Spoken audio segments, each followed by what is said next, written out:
고린도전서 네 번째 시간으로 교회 일치와 다양성의 능력입니다. 일치성과 다양성의 능력입니다 라는 제목으로 함께 은혜를 나누고자 합니다. 우리가 계속해서 지금 고린도전서를 살펴보고 있는데요, 교회는 비록 많은 문제가 있음에도 불구하고 사람이 아닌 하나님의 교회라는 사실들을 우리는 늘 기억을 해야 합니다. 특별히 사도 바울은 아볼로니, 바울이니 또 게바니 이렇게 분열된 교회를 향하여서 사람에게 결코 매이지 말고 우리는 십자가 복음에 초점을 둬야 한다고 강조합니다. 또 우리가 지난 주에는 성에 대한 세상의 잘못된 슬로건과 구호를 분별하면서 우리는 거룩한 한 몸으로서 예수님의 보혈이 우리의 깨어진 삶을 새롭게 하셨음을 살펴보았습니다. 그렇기 때문에 우리는 우리의 몸을 가지고 계속해서 하나님께 거룩함으로 영광을 돌려야 합니다. 이제 오늘은 고린도 교회의 또 다른 문제인 은사로 인한 갈등을 살펴보도록 하겠습니다. 오늘 우리가 함께 12장 12절부터 31절까지 읽었는데, 오늘 본문의 가장 핵심되는 구절은 27절이라고 할 수 있습니다. 여러분 27절을 보실까요? 27절은 이렇게 말합니다. 너희는 그리스도의 몸이요 지체의 각 부분이다 라고 이 얘기를 하는데요, 영어 성경에서는 이 몸을 body가 아니라 the body라고 표현을 해요. 우리 학생들은 이 어와 더의 차이를 알 텐데, 그냥 여러 개 중에 몸 중에 하나가 아니라 the body는 오로지 하나라는 거예요. 그래서 우리는 오직 예수 그리스도와 한 몸이 되었다라고 얘기하는 것입니다. 그래서 우리는 예수 그리스도와 일치가 되었고 통일이 되었다라는 의미가 있습니다. 그러면서 여기에 각 부분이라고 하는데, 이 부분이라는 것은 복수로 되어 있어요.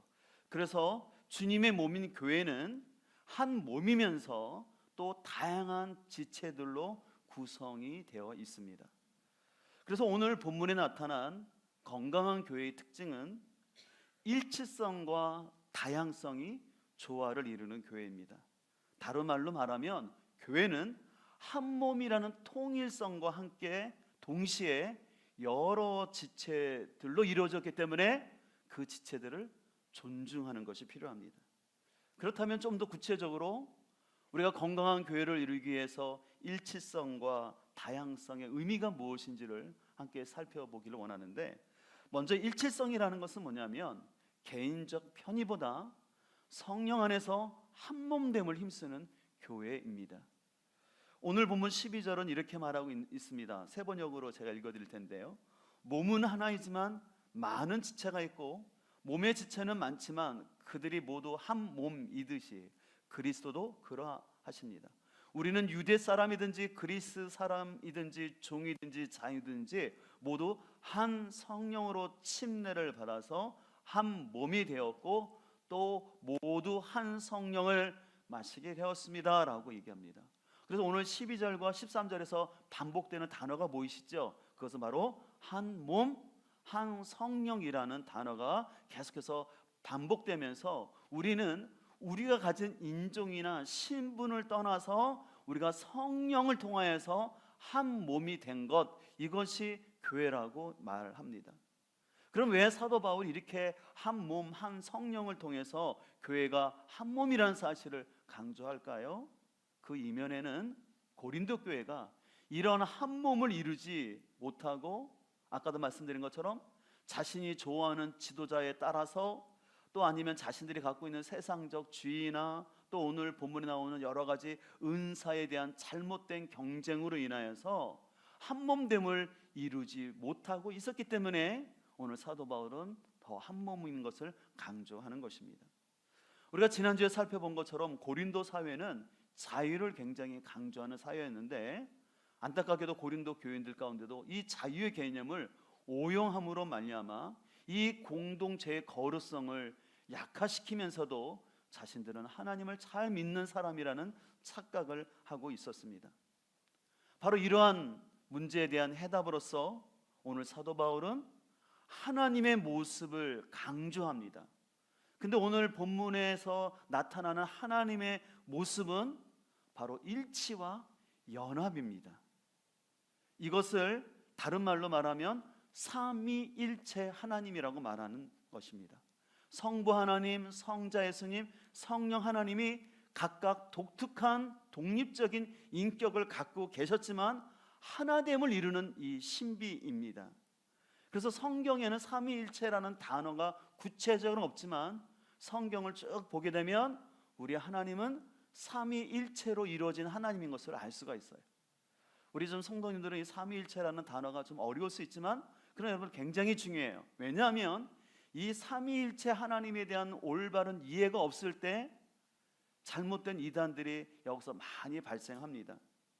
그래서 원래 삼위일체라는 단어는요 라틴어에서 왔는데 삼을 뜻하는 트리니스라는 트리니타스라는 단어와 하나다라는 유니타스라는 단어가 만들어진 단어예요. 그래서 세 분이 하나가 되셨다라는 거예요. 근데 이게 신비해요. 근데 이거를 너무 막 인위적으로 설명하려고 그러면 위험성이 나타나는 거예요. 그래서 가끔 여러분들 이런 표현을 들어보신 분들이 있는 것 같아요. 어떤 아버지가 집에서는 아버지고 직장에 나가면 상사이고 뭐 그런 식으로 표현한다든가 아니면 물이 액체이고 기체이고 수증기이고 막 그렇게 설명하는 것들이 있는데 그것은 오히려 삼위일체를 이상하게 설명하는 거예요. 그냥 우리는 그렇게 설명할 필요가 없이 단순하게 생각해야 되래요. 어떻게 하냐면 하나님은 독립된 인격을 갖고 계신 분이시지만 동일한 하나님이라는 것, 이게 신비인 거예요. 근데 그 신비를 우리가 너무 인간적으로 풀어내려고 하면 이상한 이단이 나타날 수 있어요. 자, 근데 중요한 것은 제가 다음 그림을 통해서 설명하는데 중요한 것은 삼위일체 하나님은 절대로 수직적인 관계가 아니라 서로 평등하시고 그리고 서로 상호 존중하시면서 순종의 관계를 이루고 있다는 것이에요. 그러면 왜 이렇게 동등한 세 인격을 가지신 하나님이 하나됨의 신비를 가진 이유가 있는데 그건 다른 것이 아니라 우리의 구원을 위해서 삼위일체 하나님이 중요하다는 것입니다. 왜냐하면 바로 성부 하나님께서는 우리의 구원을 계획하셨고요, 그리고 성자 예수님께서는 십자가의 희생과 순종을 통해서 우리의 구원을 성취하셨고, 성령 하나님께서는 이 구원이 우리 가운데 오늘날 이루어지도록 역사하시고 또한 그 성도들의 모임인 교회가 잘 세워질 수 있도록 역사하시는 분이 성령 하나님이라는 것입니다. 그래서 삼위일체 하나님이 이 땅에 계신 이유는 바로 우리의 구원을 위해서 존재하는 것이죠. 그래서 고린도서 12장 4절에도 이렇게 말하고 있습니다. 은사는 여러 가지나 성령은 같고 직분은 여러 가지나 주는 같으며 또 사역은 여러 가지나 모든 것을 모든 사람 가운데서 이루시는 하나님은 같으니 라고 말하면서 여기에도 삼위일체 하나님이 함께 나오십니다. 그래서 우리 성령 하나님께서는 은사를 주셔서 주님의 몸된 교회를 섬기게 하시고, 그리고 이 가운데 다 역사하시는 분은 하나님이라고, 성부 하나님이라고 말하면서 이것을 통해서 결국은 하나님이 높임을 받는다라고 오늘 사도 바울은 얘기합니다. 자, 그렇기 때문에 교회는 이러한 삼위일체 되신 하나님과 같은 방식으로 우리가 한 몸이라는 일치성과 통일성을 지키도록 노력을 해야 돼요. 그래서 교회는 삼위일체 되신 하나님의 모습을 끊임없이 닮아가고 노력을 해야 돼요. 아까 그런 것처럼 삼위일체 하나님은 서로 독립적인 인격을 가지셨지만 하나가 되셨고 서로 존중하고 또 자발적 순종을 통해서 우리의 구원을 이룬 것처럼 이제 교회를 다니는 우리들도 각각의 모양과 모습은 다 틀리지만 우리는 그리스도 예수 안에서 하나가 되어야 되고, 그렇게 해서 그것을 통해서 교회가 존재하는 목적은 사람들로 하여금 구원의 생명이 계속해서 일어날 수 있도록 하는 것이 교회의 존재의 목적이라는 것입니다. 근데 이러면 실은 쉽지가 않아요. 오늘날은 교회가 눈에 보이는 성도들과 한 몸이라는 사실을 자꾸 잊어버리고 개인적 편의에 따라서 자유롭게 신앙생활을 하려고 합니다. 특별히 자유의 영을 가졌다라는 말을 오용해서 우리 교회는 분명히 가시적으로 눈이 보이는 몸이거든요. 근데 이 몸으로서의 의미를 두지 아니하고 그냥 영적으로 마음이 하나가 되면 되는 거라는 식으로 하면서, 또 어떤 사람들은 자유를 지나치게 오용하여서 잘못된 교회관을 갖고 있는 사람들이 있어요. 요즘 우리 사회는 코로나19로 인해서 비대면을 강조합니다. 그래서 언택트라고 하지 않습니까? 모든 걸 접촉하지 않아야 돼요. 이런 사회이다 보니까 이 교회를 이해하지 못하는 사람들은 이렇게 말합니다. 아니, 하나님은 어디에나 계신다고 하는데 마음속으로 하나님 믿으면 되지. 그리고 내가 착하고 선하게 살면 되지. 이런 코로나 시국 속에서 자꾸 이렇게 사람들이 모여서 예배를 꼭 드려야 되냐고. 하나님 마음속으로 잘 믿고 그냥 착하게 살면 되는 거다라고 오해하는, 또 신앙이 어린 사람들은 그렇게도 생각하는 사람들이 있습니다. 또 어떤 사람들은 눈에 보이는, 우리가 몸으로서 한 몸을 이루는 과정 속에서 우리는 죄인들의 모임 아니겠습니까? 그러면 그 죄인들의 연약함 때문에 그 연약함이 싫어서 자유함을 강조하면서 신앙생활을 편하게 하려는 모습이 있는데, 그 모습 또한 우리는 경계를 해야 됩니다. 이런 차원에서 본해포 목사님은 나를 따르라는 책에서 너무 정확하게 이렇게 표현했어요. 보이는 형제들의 교회 밖에서 거룩해지려고 하는 것은 옛사람의 기만적 교만이요 그릇된 정신적 욕망이다. 이것은 내면의 겸손 배후에 숨어있는 현상으로서 의롭게 된 죄인들의 가시적 공동체인 그리스도의 몸을 멸시하는 행위다라고 말합니다. 왜 이것이 교회를 멸시하는 행위냐면, 그리스도께서 바로 내 육신을 분명히 취하셨고 내 육신을 십자가에 매달기를 원하셨기 때문이다 라고 얘기하는 것입니다. 그러면서 보네포 목사는요, 보이는 교회 밖에서 스스로 거룩해지려고 하는 사람들은 겸손을 가장한 교만이라고 정확하게 얘기했는데, 저는 너무나 탁월한 얘기라고 생각합니다. 어떻게 보면 오늘날 시대보다 어떻게 보면 한 80년을 앞서서 이 말씀을 하셨는데, 오늘날 시대 가운데 이런 사람들 너무 많지 않습니까? 나름대로 공부도 하고 똑똑하다고 하는데 보이는 교회 속에서 함께 모이지 아니하고 스스로 거룩해지겠다고, 스스로 어떤 책을 읽고 스스로 어떤 경건 생활을 통해서 거룩해지겠다라고 말하는데, 그것은 겸손을 가장한 교만이라는 거예요. 영적 교만인 거예요. 근데 우리는 사람들은, 그 분별력이 없는 사람들은 나보다 뭔가 더 많이 배웠고 나보다 뭔가 젠틀하고 좀 지식이 있는 사람이 와 그렇게 얘기하면 그 말이 마치 맞는 것처럼 우리는 쉽게 현혹되는 것을 볼 수가 있습니다. 그러나 여러분들, 제가 강조하는 것처럼 오늘 보네포 목사님도 말한 것처럼 교회는 의롭게 된 죄인들의 모임인 게 사실인 거예요. 그래서 부족함이 있어요. 근데 그럼에도 불구하고 그런 사람들이 함께 모여서 예배하고 식탁 교제를 나누는 가운데 우리가 성화가 되는 것입니다. 결코 나 혼자서, 제가 비유를 든 것처럼 푹신한 이불 속에서 돌이 다듬어질 수가 없는 거예요. 모난 사람끼리 부딪히고 깨어지는 가운데서 내가 하나님의 형상을 이루는 것이지, 나 혼자 떨어져서 내 노력으로 거룩함을 이루는 것은 절대로 기독교 성경의 가르침이 아닙니다. 또한 이런 차원에서 어떤 특정한 훈련이나 어떤 단체가 교회보다 영적 권위와 우위가 있는 것처럼 생각하면서 하나님의 핏값으로 세운 교회의 공적 예배를 소홀히 하거나 성도 간의 모임을 가볍게 생각하는 것 역시도 우리 주님께서 기뻐하지 않는 생각입니다. 어제 참 감사한 일이 있었는데, 어제 우리 몽골 김영선 목장 식구들이 교회 청소를 다 마친 다음에 갑자기 식사 초대를 해주셔서 함께 동참을 했는데, 제가 그 모습 가운데서 참 너무 기쁨이 있었어요. 왜냐하면 그 목장에 계신 한 집사님은 면역력이 굉장히 약하세요. 그래서 사람들이 많이 모이는 곳에 모이면 안 되기 때문에 그 집사님은 그냥 집에서 계속해서 인터넷으로 예배를 드리고 있었어요. 그럼에도 불구하고 어제가 그 목장 청소이다 보니까 오늘 우리 성도들이 함께 이 예배드리는 공간을 깨끗하게 하기 위해서 그 와서 함께 청소하시는 모습이 너무 감사한 거예요. 또 거기에 목자가 우리 전병일 장로님이신데, 또 제 시간에 목원들이 다 오지는 못했지만 또 여러 가지 일로 인해서 또 다른 곳에 있었던 그 목원들을 다 연락하고 다 함께 모여서 다 같이 식사 자리를 마련하고 섬기는 모습에 너무 감사했어요. 그래서 저까지 5가정, 그래서 11명이 이렇게 갔다 왔는데 참 목회자로서 참 감사하고 고마운 마음이 들었습니다. 참 어려운 시기임에도 불구하고 함께 오늘 예배드릴 이 장소를 위해서 청소를 하는 거잖아요. 우리가 함께 모이지 않으면 그냥 사이버상에서만 예배를만 드리겠다고 한다면 우리가 뭐 청소할 필요가 뭐가 있겠습니까?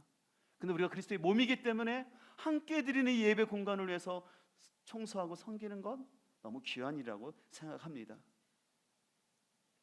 소망하는 것은 우리는 삼위일체 되신 하나님의 형상을 따라서 우리는 자기 편이나 잘못된 자유의 개념이 아니라 더욱더 한몸됨을 이루는 목장과 우리 교회 공동체가 되기를 주님으로 축복합니다.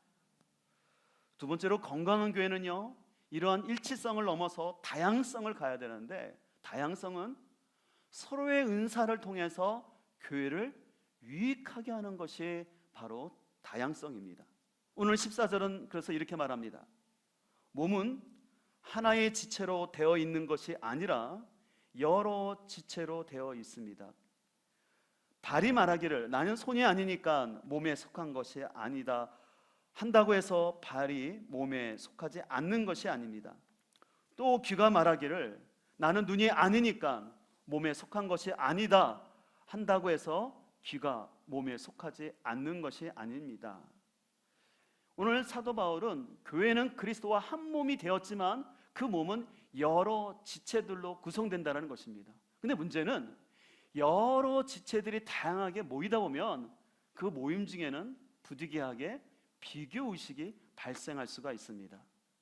그래서 고린도 교회 안에서는요, 이 다른 사람과 비교하면서 자신의 은사나 능력은 열등하다라는 상대적 열등감으로 인하여서 공동체에 참여하는 것을 꺼리고 소극적인 태도를 갖는 사람들이 있었어요. 그래서 오늘 15절에서 말하는 이 발이나 귀는 상대적 열등감을 가진 성도들에 대한 비유적 표현으로서 그들은 자신은 부족하기 때문에 나는 이 공동체 안에서 한 몸이 되기가 부족한 사람이다 라고 생각했다라는 것이죠. 우리도 이런 경우가 있는 것 같습니다. 우리는 자신도 모르게 자꾸 비교의식이 생겨서 나는 저런 목자처럼 저렇게 탁월하게 사역을 감당하지 못하기 때문에 나는 자격이 없다고 생각하거나, 또 나는 어떤 목원처럼 많이 배우지도 못했고 또 가정 환경이 좋지도 못하고, 또 나는 점점 나이가 들었기 때문에 내가 몸이 좋지 못하기 때문에 나는 그래서 쓸데가 없는 사람이고 나 같은 사람은 봉사할 수가 없어 라는 그런 생각이 들어올 수 있다는 거예요. 근데 그 생각은 절대로 하나님이 주시는 생각이 아니라는 것입니다. 그래서 혹시 여러분 가운데 그런 마음이 든다면 그것은 결국 하나님의 생각이 아니기 때문에 그 생각을 멀리할 수 있기를 소망합니다.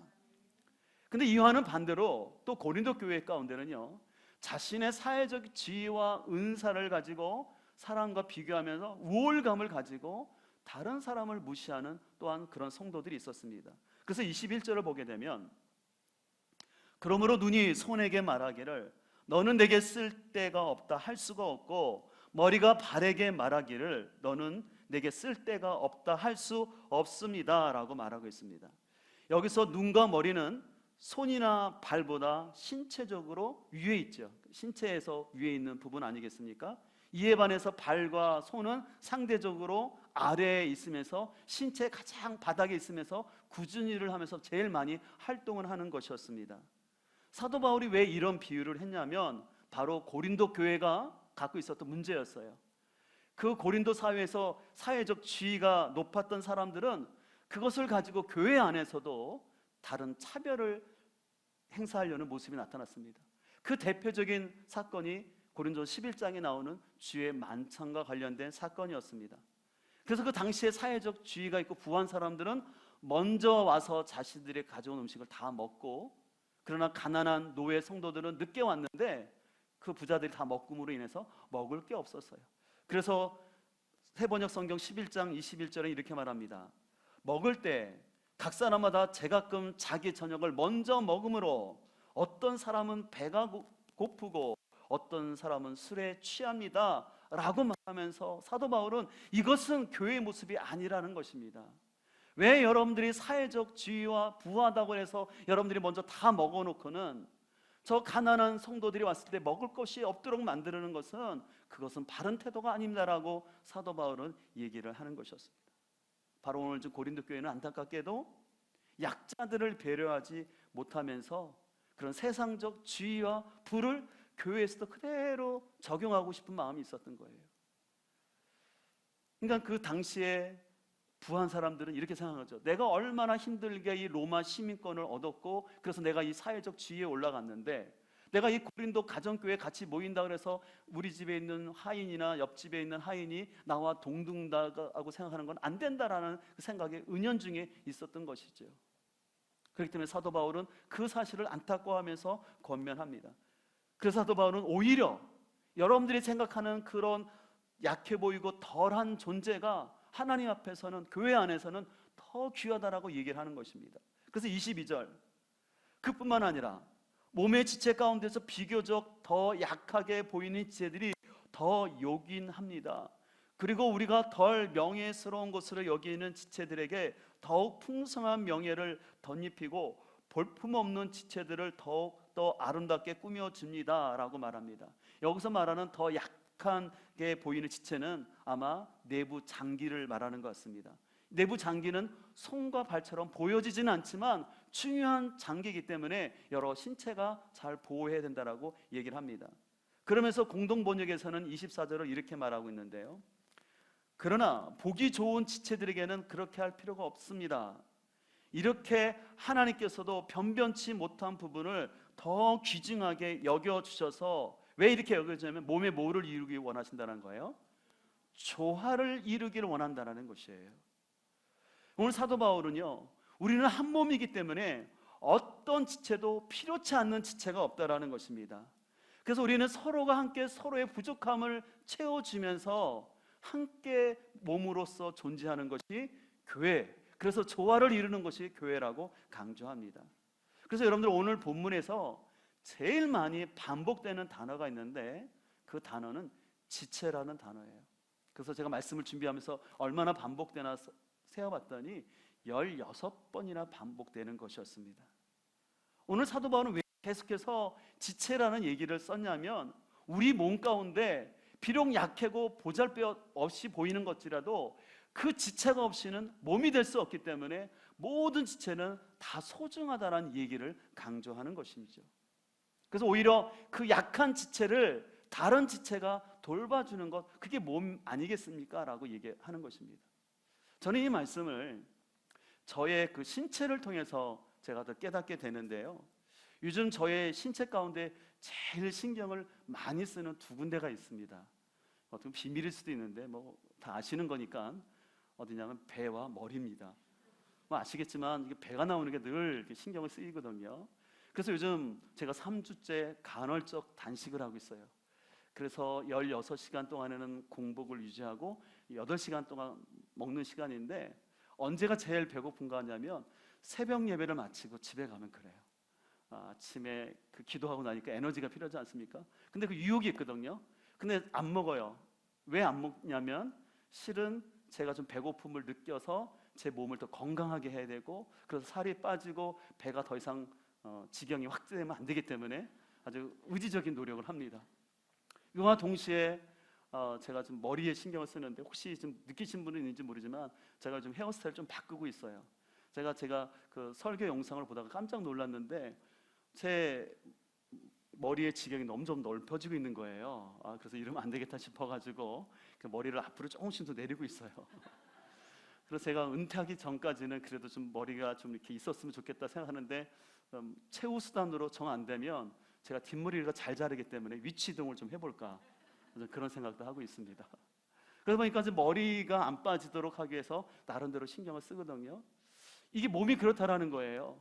이게 사람마다 자신의 약한 신체가 있지 않습니까? 그러면 우리는 그것을 보완하려고 다른 신체가 협조하면서 건강한 몸을 이루는 것처럼, 오늘 사도 바울은 교회 안에서 절대로 열등감을 갖거나 우월의식을 갖고 다른 지체를 무시해서는 안 되고 공동체가 하나됨을 이루어야 된다고 얘기하는 것입니다. 그래서 우리는 기억해야 될 것은, 하나님께서 우리에게 어떤 은사와 달란트를 주신 것은 자기 자신만을 위해서가 아니라 공동체를 위해서 주셨다는 사실입니다. 그래서 고린도전서 12장 7절은 이렇게 말합니다. 각 사람에게 성령을 나타내 주시는 것은 공동 이익을 위한 것입니다 라고 얘기하는 거예요. 그래서 여러분들, 성령님이 우리에게 은사를 주시는 것은 결코 어떤 사람이 탁월하고 뛰어남을 보여주시기 위해서가 아니라 그 은사는 철저히 그리스도의 몸인 공동체를 세우기 위해서 은사를 주셨다는 것입니다. 그래서 여러분들이 분별할 수 있는 원리는, 어떤 사람이 나는 성령의 은사가 있다라고 말할 때 뭘 가지고 분별하냐면, 그 사람이 받은 그 은사로 인하여서 공동체가 유익을 얻고 하나됨을 계속해서 추구한다면 그건 옳은 은사예요. 근데 혹이라도 어떤 사람이 그 은사를 가졌다고 했는데 그 은사로 인하여서 공동체를 어렵게 하고 공동체가 시험이 든다면 그것은 절대 성령의 역사일 수가 없는 것입니다. 그래서 우리는 내가 어떤 배움이나 훈련, 또 달란트가 있다면 그것은 철저히 주님의 몸을 세우는 데 사용되어져야 합니다. 저 같은 경우도 공부하는 걸 좋아하는 사람으로서 세미나나 그런 거 있으면 많이 참여하는 스타일이에요. 그러나 제가 세미나를 가더라도 늘 생각을 합니다. 아무 세미나 가지 아니하고 이것을 배웠을 때 이것을 통해서 공동체의 유익이 되느냐 안 되느냐를 따지는 거죠. 단순히 저의 노후를 위해서 세미나 가고 그러는 건 안 하는 거거든요. 그래서 제가 늘 조심하는 거예요. 그래서 우리는 내가 뭔가 배우고 훈련을 받았는데 그것을 통해서 교회가 유익하다면 그것은 좋은 것입니다. 그래서 저는 여러분들이 할 수만 있다면 많이 배우시고 훈련을 받으십시오. 그러나 궁극적으로는 그 배움과 훈련이 공동체를 유익하게 해야지, 공동체의 하나됨과 공동체의 연합을 방해한다면 그것은 성령님께서 기뻐하지 않는 거기 때문에 우리가 잘 분별할 수 있기를 소망합니다. 또 여러분들, 가정 안에서도 마찬가지인 것 같아요. 우리가 가정 안에서 생활하다 보면은 모든 자녀들과 모든 식구들이 다 균등한 건 아닌 것 같아요. 때때로 어떤 자녀는 신체적으로, 또 어떤 자녀는 정서적으로 연약한 자녀가 있어요. 그래서 그 자녀로 인해서 실은 우리의 에너지가 많이 쓰이는 게 사실입니다. 또 때로는 그것이 지속되게 되면 우리가 지침이 올 수도 있어요. 근데 거기 놀라운 하나님의 섭리가 있어서요, 그 연약한 지체 때문에, 그 자녀 때문에 오히려 내가 더 하나님을 의지하게 되고 더 기도하게 되고, 그래서 그 자녀로 인해서 내가 하나님을 경험하는 그 신비가 있음을 기억하기를 바랍니다. 그래서 여러분들 자녀들이 아무 문제 없이 늘 바로 크는 것만 여러분들 기대하지는 마세요. 자녀 키우다 보면요, 생각지도 않은 일에서 사건이 터지고 문제가 발생해요. 그럴 때마다 우리는 다시 겸손해지지 않습니까? 내가 이렇게 한다고 해서 우리 자녀들이 다 키우는 게 아니구나. 내가 그렇게 선하게 한다고 다 되는 건 아니구나. 그래서 끊임없이 하나님 앞에 겸손할 수밖에 없고 기도할 수밖에 없는 거죠.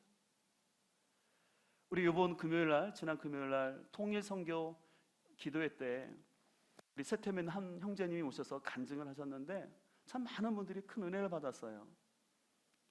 온라인으로 보신 분들은 아시겠지만 그 형제님은 북한에서 굉장히 엘리트 가문에서 성장한 사람이었어요. 그러나 그 군부대에서 화재가 났을 때 그 김일성, 그 김정일 그 초상화를 띠로 들어갔다가 화상을 입어서 7개월 동안 치료받은 얘기를 들으셨을 것입니다. 그 화상으로 인해서 그 치유 과정이 얼마나 고통스러운지를 여러분들이 들어서 아실 텐데, 어떻게 보면 그 형제에게 있어서 자신의 육체가 화상을 입고 머리가 많이 손실된 그 모습, 너무나 끔찍한 고통이었어요.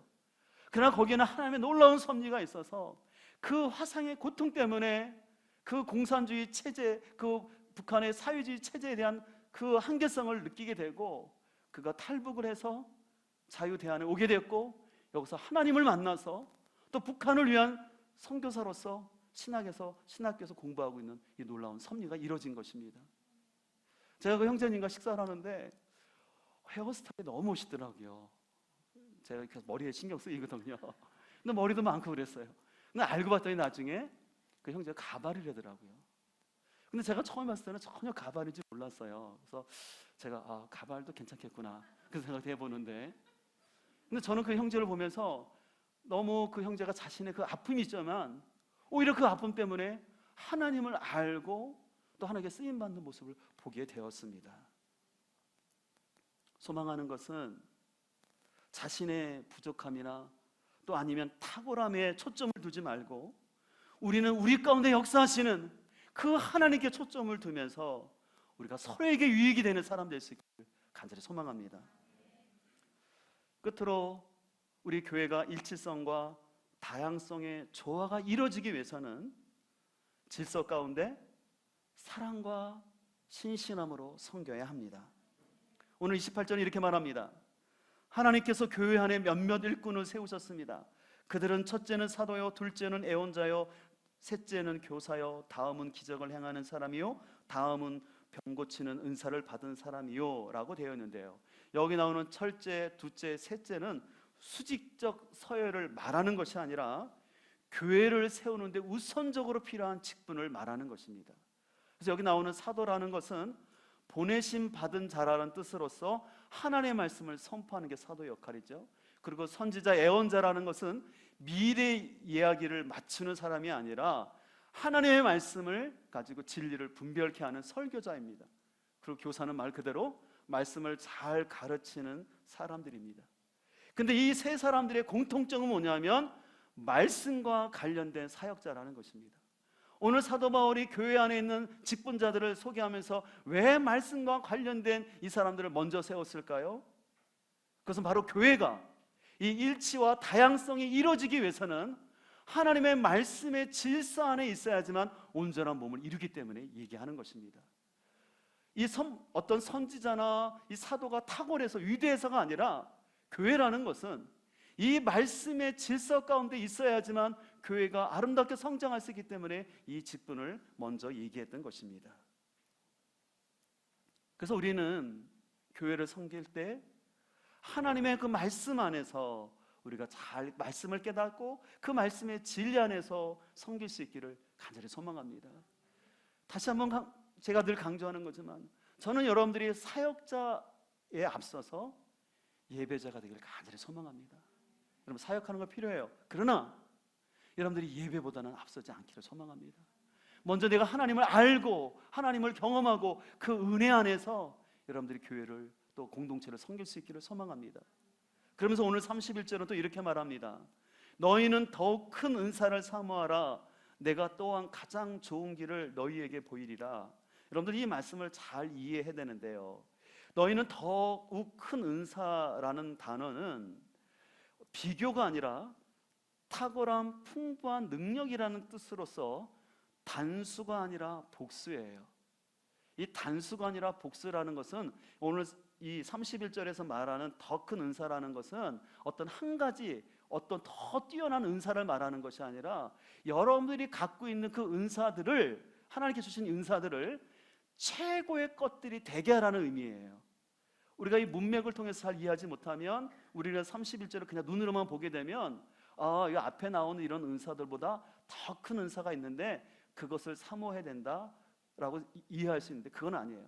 하나님께서 이미 우리에게 각자 주신 은사들이 있지 않습니까? 근데 그 은사들을 최고가 되도록 해야 되는데 그러면 어떻게 해야지 최고가 되느냐? 사도 바울은 그거를 내가 보이겠다라고 얘기하면서 13장에서 사랑을 얘기하는 거예요. 그래서 오늘 우리에게 주신 은사가 최고가 될 수 있는 것은 뭐냐면 우리가 사역을 할 때 사랑의 마음을 가지고 이 은사를 사용할 때 그 은사들이 최고가 될 수 있다는 것이에요.